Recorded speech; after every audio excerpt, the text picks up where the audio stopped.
Slave one of here. Sparkom with my non-Timakan channel must take same like mui. Can they? Someone mean to my mui. Trong một chai chun one of here. Đâm bày bằng can chỉ là đằng. With out my no ni ông pi cá select no cell nam mua đại dương trong cầm nọt ở vị trí búa thì tam lệ khăn đại dương tới cầm nọt về chẳng su tha dương cầm nọt về nằm bày vậy dương cầm nọt đang nằm bày sủng có từ lời bộc hết tên này nam mua đại dương trong cầm nọt về chúng u thì ho chúng tìm muối chúng đã sụp hiện đi nhưng trong cầm nọt tha và sân ba quất oi ai sàn cột tê chúng oi cột lột bua cỏ hòm cái này ai sai dương quất group dương oi lột bua cỏ hòm mà chú ní oi lột bua cỏ hòm bà mặc lắm này lột bua cỏ hòm chắc u ho chúng tị bay nè mệt tá quất bên trên nhận tiền này ăn tiền cột trên này cho lột bua bài tòng này bài tòng này thằng chuyện tiền chắc nằm bay cầm nọt lẹ khan ni mùi nằm bay sông cô bây giờ dương cầm nọt sông cô hái coi dương nhẹ tới dương đằng thá tại chôn mùi ná đã toàn ở xa cướp tại chôn mùi ná đá khỏi xá tại chôn mùi ná cướp ở xá tay mình toàn bán mình tranh ăn là tiền ok tóc mọi khát pé dương tự ăn vào tự ở kia chắc nằm bay cầm nọt ban từ tam lẹ khan đại dương cầm nọt viết bọc ôn trơ sờ lệch xe tự ăn đi đó này bắt tốt chúng hết một top bọc ôn cho từ home top một tin bọc ôn cho conditional formatting một click lưu về map bọc ôn cho một biệt thay new rule bọc ôn click lưu về mũi máu top một tin bọc ôn vô khoảng trào cây nè chúng ta use a formula to bà cái liền được map chấm đâu lại nè bọc ôn smart bọc ôn smart máu smart bóng ôn tôi select cái lệ khăn này dương cầm nón như máu tôi một tiền bóng ôn đo đô la chừng bóng ôn đã smart chơi smart bóng ôn ai vay video của bạn đây bóng ôn ai vay video thá không hại cái xa của bán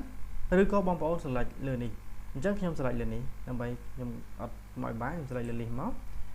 បន្តមកទៀតខ្ញុំទៅចាក់ format វានេះ format ដែរអញ្ចឹងលក្ខខណ្ឌរបស់យើងបើសិនប្រកបខ្វះឯកសារ load cell មិននឹងលូតពណ៌ក្រហមអញ្ចឹងយើងចាក់ពណ៌ក្រហមមកអូខេតមកទៀតយើងចុចអូខេចុចអូខេមួយទៀតអញ្ចឹងលក្ខខណ្ឌទី1យើងបានកំណត់ហើយបើសិនប្រកបខ្វះឯកសារឲ្យលូតបាទបញ្ជូននេះឲ្យលូតក្រហមអញ្ចឹងលក្ខខណ្ឌទី2បើសិនប្រកបឯកសារគ្រប់ឲ្យលូតពណ៌នេះអូខេយើងធ្វើដូចគ្នាយើងឆ្លាញ់ហើយចូល home ហើយយើងចូលនេះដូចគ្នាមកយើងយកមក new មួយទៀតមកតមកទៀតយកខាងក្រោមគេហ្នឹងបងប្អូនស្មើមួយទៀតមកបងប្អូនទៅ select កន្លែងស្ថានភាពដែលយើងកំណត់លក្ខខណ្ឌវាយើងដោះដុល្លារចេញតោះទៅបងប្អូនចុចសញ្ញាស្មើយើងទៅ thích លក្ខខណ្ឌរបស់យើងនេះយើងទៅ select លក្ខខណ្ឌយើងគ្រប់ឯកសារនេះឲ្យលុតពណ៌ហ្នឹងយើងទៅកំណត់ពណ៌ហ្នឹងមកអញ្ចឹងយើងមើលពណ៌យើងដែលយើងកំណត់នេះពណ៌ស្រាលនេះបាទយើងថានេះចុះយើងអូខេយើងអូខេអញ្ចឹងលក្ខខណ្ឌយើងបានកំណត់បាន2អញ្ចឹងយើងចូលទៅលក្ខខណ្ឌទី3បើសិនបើគាត់ជាអតិថិជនដែលយើងបានបញ្ចេញអនុទានឲ្យលុតពណ៌បៃតង select ដូចគ្នាទាំងអស់មកបងចូល home ដូចគ្នាបន្ទាប់ទៀតបងចូលពាក្យថា conditional formatting បងប្អូន select លើចុចលើវាមកអញ្ចឹងទាំងអស់នោះបងប្អូនទៅយកពាក្យថា new ដល់កន្លែងនេះបងប្អូនយកខាងក្រោមគេមក click លើវាមកបន្ទាប់មកទៀតបងប្អូនចុចសញ្ញាស្មើទៅ select ស្ថានភាពទៅ select លក្ខខណ្ឌដែលយើងកំណត់ដោះដុល្លារចេញជីនឹងដែលយើងដាក់ដុល្លារនោះមានន័យថាឲ្យយើងកំណត់ចាក់វាចូលនៅជួជីនេះហើយលេខ2នេះដើម្បីវា load off ទៅតាមបាទទៅតាម cell នីមួយៗដែលយើងបានកំណត់វានេះបន្ទាប់ទៀតចុចស្មើយើងទៅ select បញ្ចេញអនុទាននេះតមកទៀតបងប្អូនទៅចុច formatting ដើម្បីកំណត់ពណ៌វា green យើងចូលទៅក្នុង more color បងប្អូនយកពាក្យថា green អូខេចុចស្មើទៀតមកអញ្ចឹងលក្ខខណ្ឌរបស់យើងបានកំណត់វាគ្រប់លក្ខខណ្ឌ3នេះហើយបាទលក្ខខណ្ឌទី1ខ្វះឯកសារឲ្យលុតពណ៌ក្រហមលក្ខខណ្ឌទី2ខ្វះឯកសារបាទ ឲ្យលូតពណ៌ហ្នឹងបាទពណ៌ហ្នឹងនឹងពណ៌អីដែរនេះខ្ញុំពិបាកសង្កល់ដែរទី3គឺលូតពណ៌បៃតងអូខេអញ្ចឹងយើងអាចទៅតេស្តបានចំពោះអតិជនទី6នេះយើងអាចតេស្តបានទី1ឈ្មោះប្រាក់សុភ័ក្រនេះគាត់ភេទប្រុសប្រភេទអនុទានរបស់គាត់ខ្ចីទិញម៉ូតូទំហំអនុទានរបស់គាត់ថា 2000 ចុះឯកសារយោងធ្វើគ្រូសាស្ត្រនៅស្នាក់នៅព្រោះលុយតិចដែរគាត់គឺមានន័យថាគាត់គ្រប់ឯកសារនិយាយមកគ្រប់ឯកសារបាទអញ្ចឹងគាត់គ្រប់ឯកសារលោតពណ៌ថាពណ៌ផេះចុះលោតពណ៌ហ្នឹងបាទអញ្ចឹងតែជនទី3ប្រាក់បូបលីបូផាស្រីអនុទានរបស់គាត់ខ្ចីទិញផ្ទះទឹកប្រាក់របស់គាត់គឺ 100000 បាទ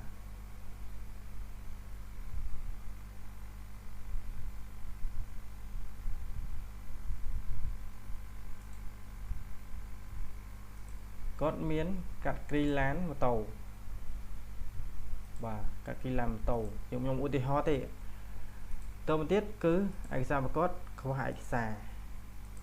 រលុតពណ៌ក្រហមអញ្ចឹងលក្ខខណ្ឌរបស់យើងចូលលក្ខខណ្ឌខ្វះឯកសារ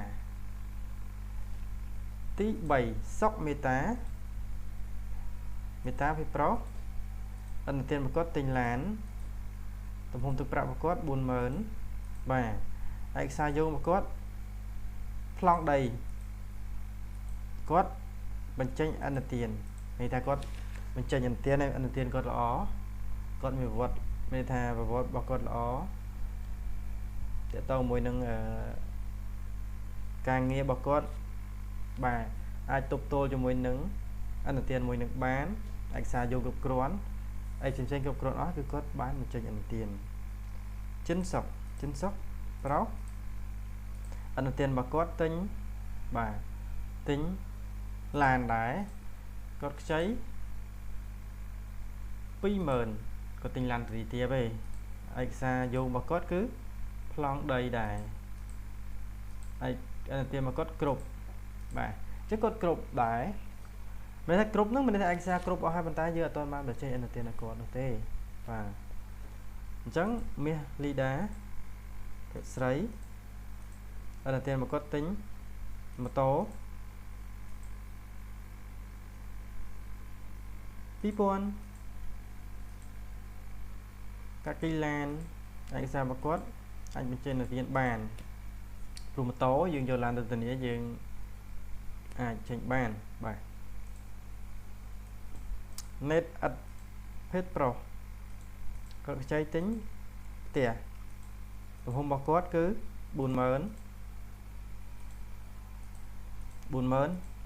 តើតងជាមួយនឹងរបស់គាត់គឺឡានម៉ូតូអញ្ចឹងតើតងមួយការងាររបស់គាត់ផ្សេងៗគាត់អាច support បានចឹងគាត់យើងផ្សេងទៀតឲ្យគាត់អញ្ចឹងនេះគឺជាព័ត៌មានរបស់អតិថិជនដែលមកខ្ចីអនុទាននៅខាងស្ថាប័នអញ្ចឹងអតិថិជននីមួយៗគឺមានប្រភេទស្ថានភាពតើតងជាមួយនឹងឯកសាររបស់ពួកគាត់មានគ្រប់ឯកសារមានខ្វះឯកសារមានបញ្ចេញអនុទានបាទអញ្ចឹងយើងអាចកំណត់លក្ខខណ្ឌនៅ format ថេនេះបានដើម្បីសម្គាល់ទៅតាមអតិថិជនយើងថាតើអតិថិជនណាដែលយើងកំណត់ពណ៌ថាគ្រប់ឯកសារអតិថិជនណាមិនគ្រប់ឯកសារអញ្ចឹងងាយស្រួលយើងតាមដានព័ត៌មានវាដែរពេលខ្លះយើងអត់ចាំបាច់ទៅមើលលម្អិតទៅលើទិន្នន័យនឹងទេយើងគ្រាន់តែមើលទៅលើ color ដែលយើងបានកំណត់វាយើងដឹងហើយថាអតិថិជនមួយនឹងយ៉ាងម៉េចអតិថិជននឹងគ្រប់ឯកសារឬក៏អតិថិជននឹងបានបញ្ចេញអនុទានហើយអញ្ចឹងវីដេអូរបស់ខ្ញុំបានមានប៉ុណ្ណឹងសម្រាប់ចែកជូនបងប្អូនអរគ្នាដើម្បីជាចំណេះដឹងបន្ថែមសម្រាប់បងប្អូនដែលអត់បានចុច Subscribe នៅ Channel YouTube របស់ខ្ញុំដែលមានឈ្មោះថា Master Excel 101បងប្អូនអាចចុច Subscribe បានដើម្បីទទួលបានវីដេអូមុនគេឬក៏បងប្អូនអាចទៅ follow នៅ TikTok របស់ខ្ញុំបានដែលមានឈ្មោះថា will be បាទ will be perfect សម្រាប់វីដេអូបន្ថែមបងប្អូនអាចតាមដាននៅវីដេអូបន្ទាប់ បាទសូមអរគុណ